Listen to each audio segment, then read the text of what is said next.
mahal kong Diyos, sang-ayon sa iyong kagandahang loob, mga kasalanan ko'y iyong pawiin, ayon din sa iyong pag-ibig sa akin. Sa ngalan ng Ama at ng Anak at ng Espiritu Santo, Amen. ang pagpapala ng ating Panginoong Yesukristo, ang pag-ibig ng Diyos Ama, at ang pakikipagkaisa ng Espiritu Santo, naway sumainyong lahat. At sumaiyo rin.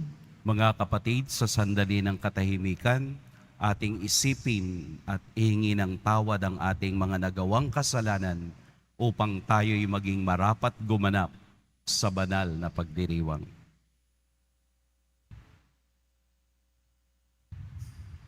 Tayo pong lahat, inaamin ko sa makapangyarihang Diyos At sa inyo mga kapatid, na lubha ko nagkasala sa isip, sa salita, sa gawa, at sa aking pagkukulang. Kaya isinasamo ko sa mahal na Birheng Maria, sa lahat ng mga anghel at mga banal, at sa inyo mga kapatid, na ako'y ipanalangin sa Panginoong ating Diyos. Kaawaan tayo ng makapangyarihang Diyos, patawarin tayo sa ating mga kasalanan, at patnubayan tayo sa buhay na walang hanggan. Amen. Panginoon, kaawaan mo kami. Panginoon, kaawaan mo kami. Kristo, kaawaan mo kami. Kristo, kaawaan mo kami. Panginoon, kaawaan mo kami. Panginoon, kaawaan mo kami. Manalangin tayo. Ama naming makapangyarihan, dumudulog kami sa iyong pagmamahal upang kami nagsisipagbagong buhay at gumagawa ng kabutihan ay mamalaging wagas sa pagsunod sa iyong mga utos at ang pagkabuhay ng aming manunubos ay maipagdiwang naming mataos sa pamamagitan niya kasama ng Espiritu Santo magpa sa walang hanggan. Amen. Magsipong muna ang lahat. Pagbasa mula sa aklat ng Exodo. Noong mga araw na iyon, sinabi ng Panginoon kay Moises, "Balikan mo ngayon din ang mga Israelitang inialis mo sa Ehipto. Naroon at nagpapakasama. Tinalakdan nila agad ang mga utos ko. Gumawa sila ng guyang ginto. Iyon ang sinasamba nila ngayon at hinahandugan. Ang sabi nila iyon ang Diyos na nag-aalis sa kanila sa Ehipto. Kilala ko ang mga taong iyan at alam kong matigas ang kanilang ulo. Kung gusto mo, lilipulin ko sila at sa iyo ko pagmumalain ang isang malaking bansa." Nagsumamo si Moises sa Panginoon, "Huwag po, huwag ninyong lilipulin ang mga taong inilis ninyo sa Ehipto sa pamamagitan ng inyong kapangyarihan. Kapag nilipol ninyo sila, masasabi ng mga Ehipsyo na ang mga Israelita ay inialis nyo sa Ehipto upang lipulin sa kabundukan. Huwag na po kayong magalit sa kanila at huwag na ninyong ituloy ang inyong balak laban sa kanila. Alalahanin ninyo ang mga lingkod ninyong sina Abraham, Isaac at Jacob. Ipinako ninyo sa kanila na ang lahi nila ay pararamihin tulad ng mga bituin sa langit at magiging kanila habang panahon ang lupaing pinangako ninyo. Hindi nga itinuloy ng Panginoon ang balak na paglipol sa mga Israelita." Ito ang salita ng Diyos. Salamat sa Diyos. Panginoong masintahin, ang bayan mo'y gunitain. Panginoong masintahin, ang bayan mo'y gunitain. Sa may bundok ng Horeb, doon ay nagugis niyong gintong baka. Matapos mahugis, ang ginawa nila ay kanilang sinamba. Ang dakilang Diyos ay pinagpalit sa Diyos na nilikha. Sa Diyos na baka na, ang kinakain ay damong sariwa. Panginoong masintahin, ang bayan mo'y gunitain. Kanilang nilimot ang Panginoong Diyos, ang tagapagligtas. na yaong ginawa doon sa Ehipto'y kagilas-gilalas. Sa lupaing iyon, ang ginawa niya'y tunay na himala. Sa dagat na tambo, yaong nasaksiyan ay kahanga-hanga. Panginoon, masintahin, ang bayan mo'y gunitain. Ang pasya ng Diyos sa ginawa nila'y lipulin pagdaka. Agad na dumulog sa poon si Moises na magitan siya, at hindi natuloy yaong kapasyahan na lipulin sila. Panginoon, masintahin, ang bayan mo'y gunitain. Magsitay na po ang lahat.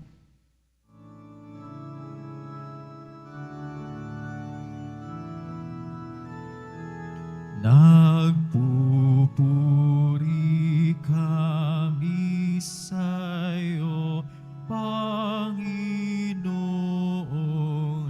Jesucristo.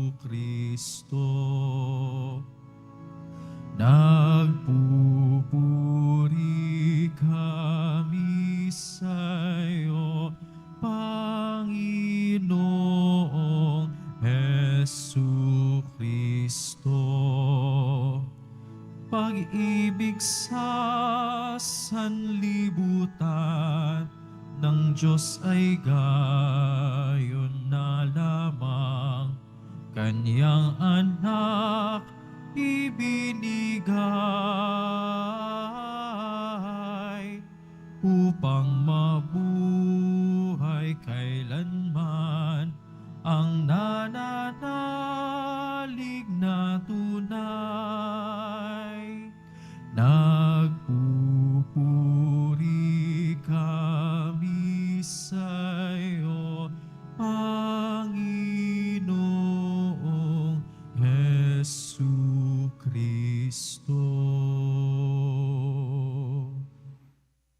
Sumainyo ang Panginoon. At sumairin, Ang mabuting balita ng Panginoon ayon kay San Juan.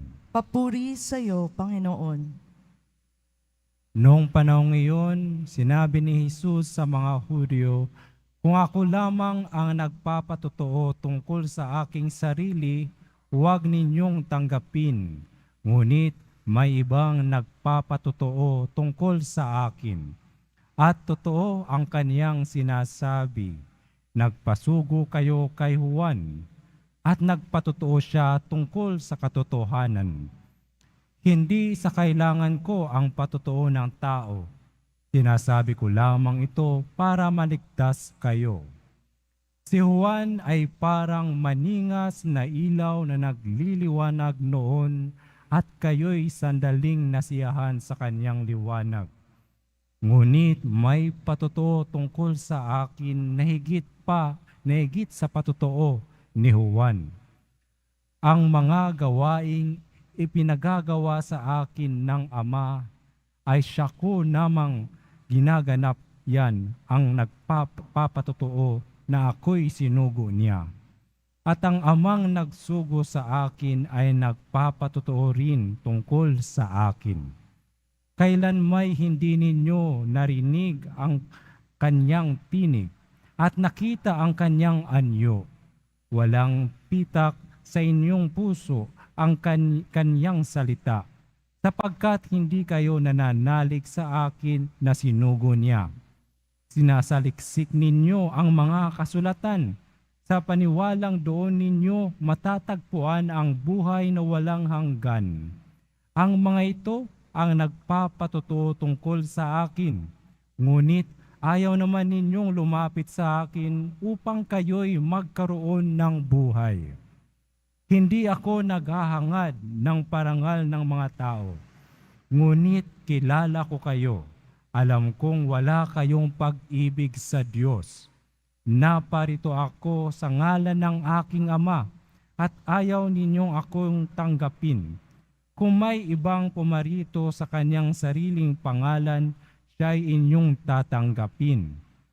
Ang hinahangad ninyo'y ang parangal ng isa't isa, hindi ang parangal na nangangaling sa iisang Diyos. Paano kayong paniniwala?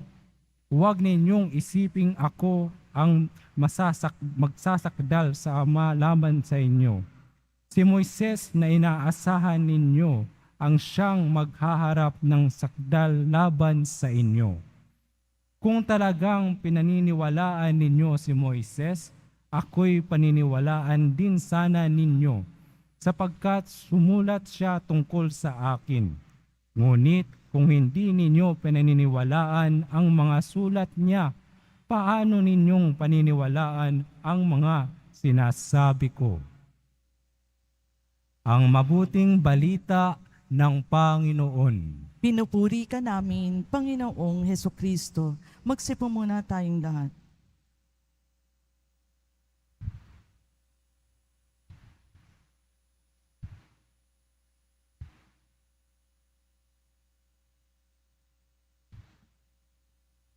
Sa ngalan po ng kasama kong pari sa altar, si Father Pio mula sa Diocese ng Iba, Zambales. Welcome po sa dambana ng Jesus Nazareno, ang tahanang bukas para sa lahat. Kung atin pong napakinggan ang Ebanghelyo, mayroong salitang palaging inuulit, yung salitang patotoo. O sa Ingles ay witnessing o ang pagsaksi. Kadalasan, sa batayan ng tao, madali siyang humanga sa isang bagay, lalo na kapag ang paghangang iyan ay nakatuon sa kanya. Yung tinatawag nating praise. Yun bang pinupuri ka sa bagay na iyong ginagawa. Balikan po natin ang ideya ng Ebanghelyo na ang kausap ni Jesus ay ang mga eskriba at pariseo sa sinagoga. Nagkaroon sila ng pag-uusap dahil sa isang pangyayaring ginawa ni Jesus na labag sa kautusan ni Moses ayon sa diwa ng mga eskriba at pariseo. Ano po yung kaniyang nilabag? Dalawa na nga ang nalabag niya dahil iyon ay araw ng pamamahinga. Sa batas na kinabibilangan ng mga Hudyo noong panahon na iyon, bawal gawin ang dalawang bagay na iyon. Una, pinagaling ni Jesus ang isang paralitiko sa araw ng pamamahinga. Ikalawa, sinabi ni Jesus na ang kaniyang ginagawa ay may kaugnayan sa Ama. So nagkaroon na naman ng panibagong issue ang mga eskriba at pariseo na si Jesus, ang taong nakikita nila, ay binabanggit at tinatanggap at dinedeklarang siya rin ay Diyos katulad ng Ama. Kaya po sa Ebanghelyo ngayon, ipinakita ni Jesus sa kaniyang sariling kaisipan, sa kaniyang sariling pamantayan kung sino ang kaharap ninyo. Ang taong mayroong authority na magsalita laban sa pamantayan ng tao. Kaya maliwanag na ang pagpatotoo ni Jesus sa kaniyang ginagawa ay hindi matanggap ng mga eskriba at pariseo. Bakit po? Dahil sa kanilang batas pa rin, sa Deuteronomy chapter 19 verse 15, ang isang taong nagsasalita ay kailangang may witness na dalawang tao para masabing ang kaniyang ginagawa at sinasabi ay totoo. Pero sa ating napakinggang ebanghelyo, hindi lang dalawa ang sumasaksi kay Jesus, kung hindi 5. Ano yung una? Ang Diyos Ama. Sapagkat ang Diyos Ama ang nagpadala sa akin, ang pagmamahal ng Diyos Ama at ang Diyos Anak ang siya ring ibinibigay ni Jesus sa lahat ng sumusunod at naniniwala sa Kanya. Ikalawang saksi, si Juan Bautista. Narinig ninyo si Juan Bautista. Nakinig kayo kay Juan Bautista. Nagalak kayo kay Juan Bautista. Pero pagkatapos noon, nawala ang inyong paghanga at pakikinig. Pangatlong saksi, ang kaniyang mga gawa, ang kaniyang mga himala ay nagsasalita ng kapangyarihan ni Kristo bilang Diyos. Pang-apat na saksi, ang kasulatan mismo na ginagamit niyong panglaban sa akin ang nagiging saksi at tumutukoy kung sino ako sa inyong harapan. At ang ikalimang saksi ay si Moses. Kung naniniwala kayong propeta si Moses, kung naniniwala kayong sinugo si Moses, bakit ngayon ayaw ninyong maniwala sa akin? Yan ang pamantayan na ibinigay ni Jesus na hindi kayang salagin ng mga eskriba at pariseo. Marami ng pagpapatunay, marami ng himala, marami ng pagpapatotoo ang ginawa ng Poong Jesus Nazareno, pero ang mga taong ito ayaw pa ring maniwala. Sila pa rin ay puno ng pagdududa. Bakit? Dahil ang taong itong kanilang nakikita at nasasaksihan ay iba sa kanilang nararanasan. Kami, ang mga eskriba at pariseo, siguro'y sinasabi sa kanilang sarili, alam namin ang kasulatan, alam namin ang buong kasulatan, alam namin ang mga kautusan ni Moses, pero bakit walang naniniwala sa amin? Pero bakit walang sumusunod sa amin? Sapagkat maliwanag, kung hindi ninyo pinaniniwalaan ang mga sulat niya, paano ninyo paniniwalaan ang mga sinasabi ko? Sinasabi ni Jesus, binibigyan ni Jesus ng laman, binibigyan ni Jesus ng meaning, binibigyan ni Jesus ng istruktura ang lahat ng sinasabi ng kasulatan upang tayong lahat ay maniwala sa pagka-Diyos ni Kristo. Kaya po ang sinasabi sa ating ng Ebanghelyo sa ating pang-araw-araw na buhay ay hindi tayo mabubuhay sa mga witnessing o papuri ng taong kasinungalingan. Hindi tayo magiging malakas, hindi tayo magiging bida sa mga sinasabi ng tao para sa atin. Higit ang sinasabi ng Diyos para sa ating buhay. Bakit? Dahil ang nakikita ng tao ay ang panglabas na kakayahan ng bawat isa upang siya ay maging bida sa mata ng iba. Pero sinisira ng Diyos ang mentalidad na yan. Hindi mahalaga ang panglabas na kakayahan. Mas mahalaga sa Diyos ang katotohanan ng buhay ng kaniyang mga salita.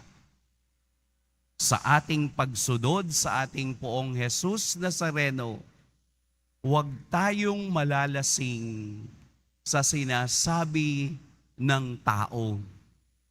Mas mabuhay tayo sa salita ng Diyos. Sapagkat ang salita ng Diyos na isinasabuhay ay mas mataas at mas makatotohanan na dapat na sinusundan. Tayo po ay magpatotoo sa katotohanan. Huwag tayong magpatotoo sa kasinungalingan. sapagkat ang pamantayan ng tao ay limitado ayon sa kaniyang kakayahan. Subalit ang pamantayan ng Diyos ay palaging tunay na siyang nagtatagal. Manatili tayo sa Diyos at magpatotoo sa kaniyang pag-ibig at sa kaniyang awa. Pagpalain tayo ng poong may kapal. Magsitayo na po ang lahat.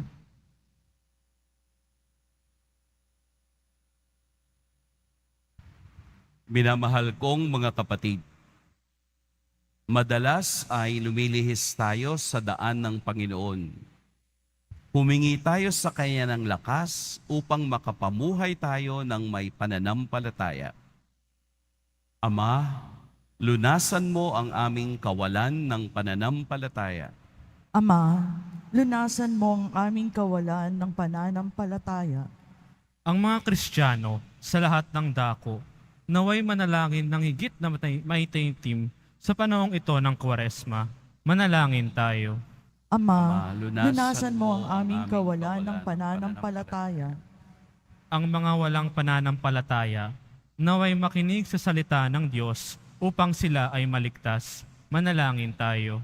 Ama, lunasan mo ang aming kawalan ng pananampalataya. Ang mga kasalukuyang kaguluhan sa simbahan, naway malutas sa paglago ng pananampalataya. Manalangin tayo. Ama, lunasan mo ang aming kawalan ng pananampalataya. Ang mga may hirap, may sakit, at mga may kapansanan, naway madama ang presensya ng Diyos sa kanilang buhay sa pagtataguyod ng kanilang mga pamilya at kaibigan. Manalangin tayo. Ama, lunasan mo ang aming kawalan ng pananampalataya. Ilapit din natin sa Diyos ang ating mga personal na intensyon, ang intensyon para sa ating buong pamilya, ang ating mithiin para sa kanila. Alalahanin din natin ang lahat ng mga kaluluwa sa purgatorio. Manalangin tayo. Ama, lunasan mo ang aming kawalan ng pananampalataya. Ama, turuan mo kami sa pamamagitan ng Espiritu Santo upang hayagan naming aminin ang aming pananampalataya sa pamamagitan ni Kristo na aming Panginoon. Amen. Magsipo muna ang lahat.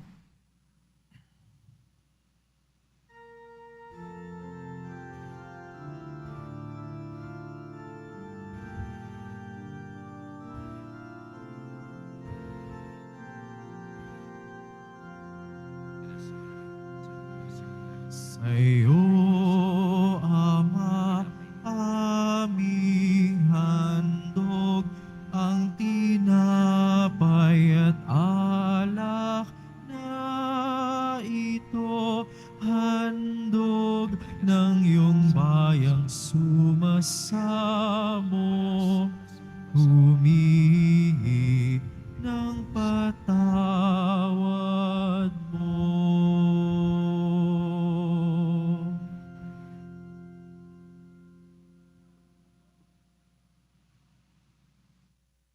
Magsitay na po ang lahat. Manalangin kayo mga kapatid upang ang paghahain natin ay kalugdan ng Diyos amang makapangyarihan. Tanggapin nawa ng Panginoon itong paghahain sa iyong mga kamay, sa kapurihan niya at karangalan, sa ating kapakinabangan at sa buong sambayanan niyang banal. Ama naming lumikha, sa aming paghahain ng mga alay na ito, kami naway dalisayin sa aming kahinaan at patibayin nawa sa iyong kakayahan sa pamamagitan ni Hesukristo kasama ng Espiritu Santo magpa sa walang hanggan. Amen. Sumainyo ang Panginoon. At sumayrin, Itaas sa Diyos ang inyong puso at diwa. tinaas na namin sa Panginoon. Pasalamatan natin ang Panginoong ating Diyos. Marapat na siya ay pasalamatan. Ama naming makapangyarihan, tunay ngang marapat na ikaw ay aming pasalamatan sa pamamagitan ni Jesucristo na aming Panginoon. Sa aming kusang pagtitiis ng hirap, tinutulungan mong aming maitumpak ang kinamihas ng pagsalungat sa pananagutang iyong iniatas. sa aming pagtulad sa anak mong mahal na nagpakasakit para sa tanan, ang pagsisikap namin iyong kinalulugdan at ang pagpapakabuti namin iyong ikinararangal. Kaya kaisa na mga anghel na nagsisiawit ng papuri sa iyo, nang walang humpay sa kalangitan, kami nagbubunyi sa iyong kadakilaan. Santo, Santo, Santo, Panginoong Diyos ng mga hukbo, napupuno ang langit at lupa ng kadakilaan mo, o sana sa kaitaasan. Pinagpala ang naparirito sa ngalan ng Panginoon, o sana sa kaitaasan. Magsulod po ang lahat. Ama naming banal, ikaw ang bukal ng tanang kabanalan. Kaya't sa pamamagitan ng iyong Espiritu, gawin mong banal ang kaloob na ito upang para sa amin maging katawan at dugo ng aming Panginoong Heso Kristo. Bago niya pinagtiis ang kusang loob na maging handog, hinawakan niya ang tinapay, pinasalamatan kaniya, pinaghati-hati niya iyon, iniabot sa kaniyang mga alagad at sinabi, tanggapin ninyong lahat ito at kanin, ito ang aking katawan na ihahandog para sa inyo.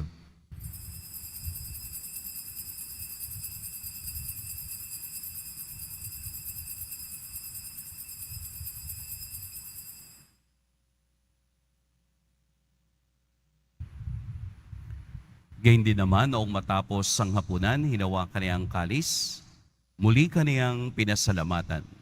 Inabot niya ang kalis sa kaniyang mga alagad at sinabi, tanggapin ninyong lahat ito at inumin, ito ang kalis ng aking dugo. Nang bago at walang hanggang tipan, ang aking dugo na ibubuhos para sa inyo at para sa lahat, sa ikapagpatawad ng mga kasalanan. Gawin ninyo ito sa pag-alala sa akin.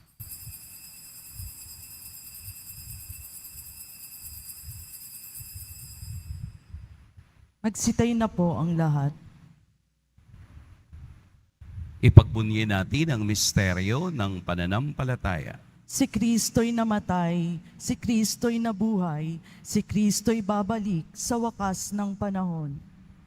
Ama, ginagawa namin ngayon ang pag-alala sa pagkamatay at muling pagkabuhay ng iyong anak. Kaya't iniaalay namin sa iyo ang tinapay na nagbibigay buhay at ang kalis na nagkakaloob ng kaligtasan. Kami nagpapasalamat dahil kami iyong minarapat na tumayo sa harap mo para maglingkod sa iyo.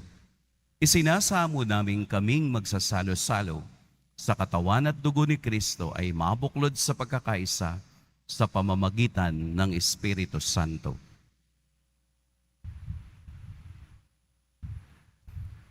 Ama, lingapin mo ang iyong simbang laganap sa buong daigdig. Puspusin mo kami sa pag-ibig kaysa ni Francisco na aming Papa at ni Jose na aming Obispo at ng Tanang Kaparian. Alalahanin mo rin ang mga kapatid naming naimlay na may pag-asang sila'y muling mabubuhay. Gayon din ang lahat ng mga pumanaw. Kaawaan mo sila at patuloyin sa iyong kaliwanagan. Kaawaan mo at pagindapating kaming lahat na makasalo sa iyong buhay na walang wakas. Kaisa ng mahal na Birheng Maria na ina ng Diyos, ng kabiyak ng puso niyang si San Jose. Kaisa ng mga apostol ni San Juan Bautista at ng lahat ng mga banal na namuhay dito sa daigdig ng kalugod-lugod sa iyo. May pagdiwang nawa namin ang pagpupuri sa kararangal mo sa pamamagitan ng iyong anak na aming Panginoong Heso Kristo.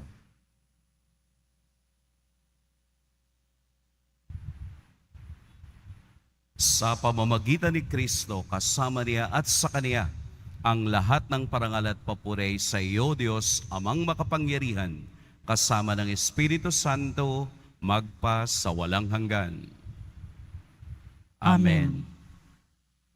Sa tagubilin ng nakagagaling na utos at sa turo ni Jesus na Panginoon natin at Diyos, ipahayag natin ng lakas loob.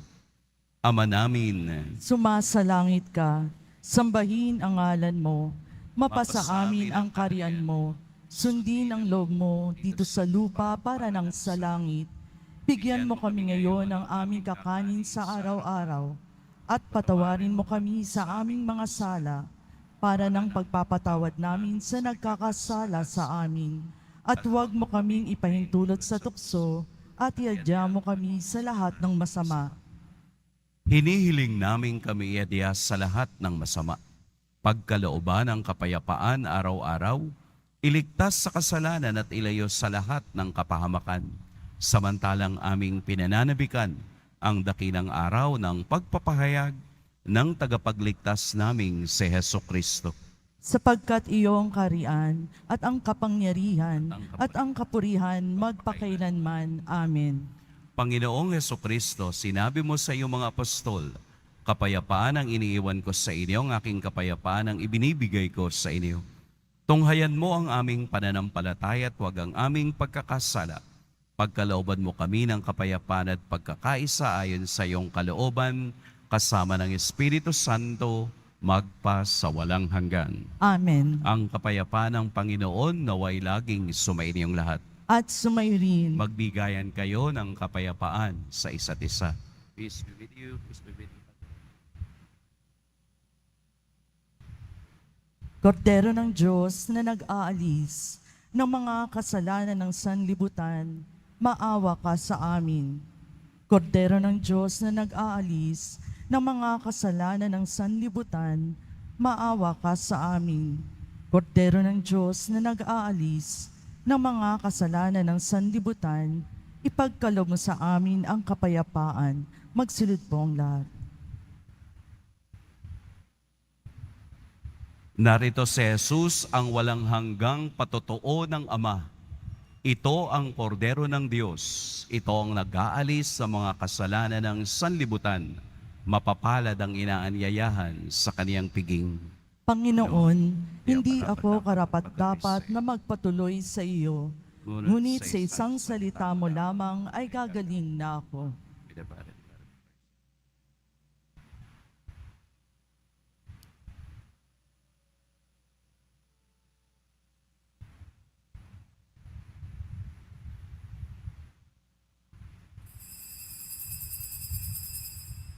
Para sa lahat ng tatanggap ng banal na komunyon, sasagot po tayo ng amen pagkasabi ng pari o ng lay minister ng katawan ni Kristo at isubog agad sa bibig bago mali sa harapan ng pari o lay minister. Sumunod po tayo.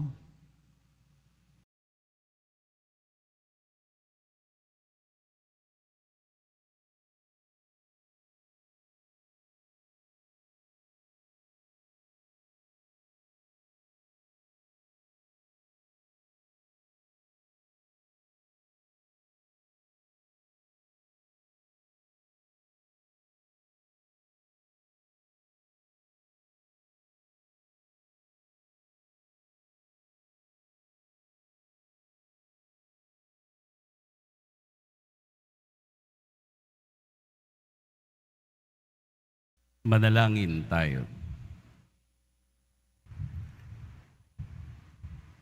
Ama naming mapagmahal, ang tinanggap naming banal na pakikinabang ay siya nawang magpalaya sa amin sa kasalanan upang ang dinadala namin sa budhi ay gumaan at ang ganap na kagalingan ay aming makamtan. Sa pamamagitan ni Jesucristo, kasama ng Espiritu Santo, magpa sa walang hanggan. Amen.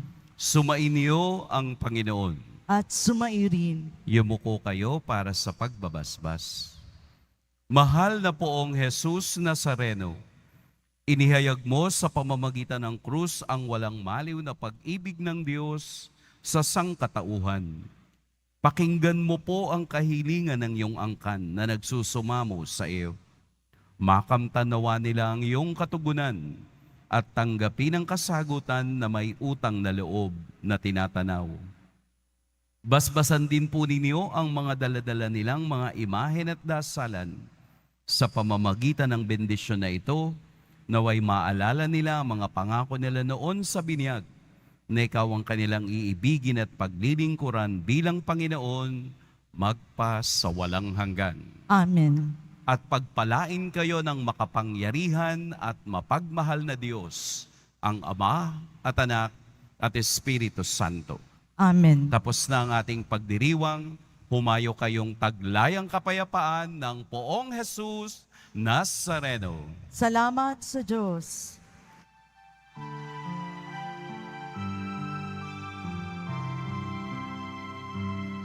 Nuestro Padre Jesús Nazareno, sinasamba ka namin, pinipinto ka namin, aral mo ang aming buhay at kaligtasan. Nuestro Padre Jesús Nazareno, iligtas mo kami sa kasalanan.